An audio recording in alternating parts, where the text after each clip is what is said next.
Hello auto lovers, welcome back to our Moto Show channel. We hope you guys are doing well. Today we're gonna show you 2024 Genesis Gv80 Coupe walk around and review, and explain the details of the car. We hope you guys enjoy it. Please don't forget to subscribe for more videos. Thanks for watching. Ahead of the New York Auto Show, Genesis unveiled the striking Gv80 Coupe.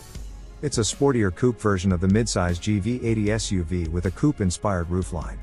At the NY Auto Show, Genesis officially confirmed that it would be a production version of the SUV. Here's what we expect to see from the midsize SUV.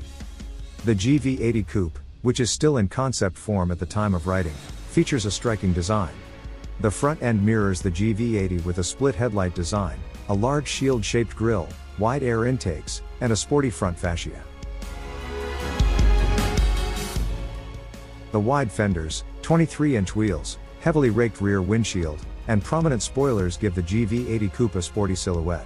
At the back, the SUV has a split taillight design that curves around the side of the body and dual exhaust outlets. With the Gv80 Coupe looking like a production vehicle, we don't expect the design to change much when the SUV goes into production. The concept version of the Gv80 Coupe has an overly sporty design with similar design elements to the regular Gv80 SUV. The simple dashboard design, large dials for the HVAC system, and rotary dials on the center console all match the Gv80. The heavily bolstered front seats, faux suede upholstery, and orange accents all give the concept car a sporty design. The concept features similar sport seats in the back for seating up to 4 people.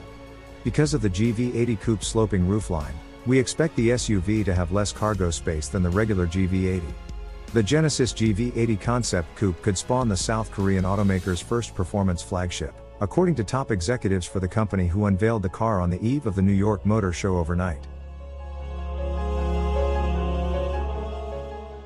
When asked if the Genesis Gv80 Coupe concept, which had a more sporty appearance than other models in the lineup, and was equipped with high-performance tires and brakes, was just a motor show tease, the head of design Luke Donkerwolke told Australian media. We will certainly not offer a no-show, no-go vehicle. If we are going for a more sporty character in the design, definitely we believe there is a need to make it match with the characteristics of the car, said Mr. Donkerwolke, a former designer for Lamborghini, Bentley and Audi who has been with Hyundai and Genesis since 2016. We will not talk about performance of the vehicle today, but basically we will make sure that when we design a car which has a sporty character, it is appropriate.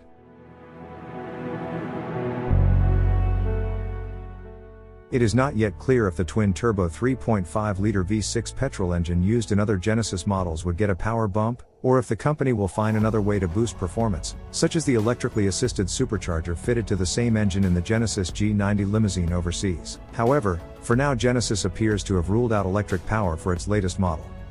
Electrifying a vehicle is always depending on the compromises you do, depending on the platform, said Mr. Donkerwolke. If electrifying an existing platform means compromising on the opportunity of the vehicle, we certainly would not do it. To use an existing platform is sometimes a bad idea. We are not talking about electric power for this one. The executive said petrol-powered performance would still be offered in future Genesis cars even after the rollout of a vast range of electric models from 2025. The future lineup of electric Genesis cars doesn't mean everything else dies in 2025, said Mr. Donkerwolke. The executive said, contrary to perception, the global pandemic has created a boom in demand for luxury goods rather than a drop in spending on expensive items, including cars. The pandemic has not affected any luxury manufacturer, whether we are talking about goods or cars, said Mr. Donkerwolke. To the contrary, I think now emotional vehicles are more in demand than any other vehicles. When asked if Genesis planned to create a performance sub-brand, as Hyundai has done with its N division, Mr. Donkerwolke said, "We will not have a new brand. We do believe that we can add spices to the product lineup, but we will not make a separate brand. That would be diluting the strength of Genesis." The executive said there was a possibility to add one character or the other to the cars, from sportier younger models or more refined premium executive luxury cars.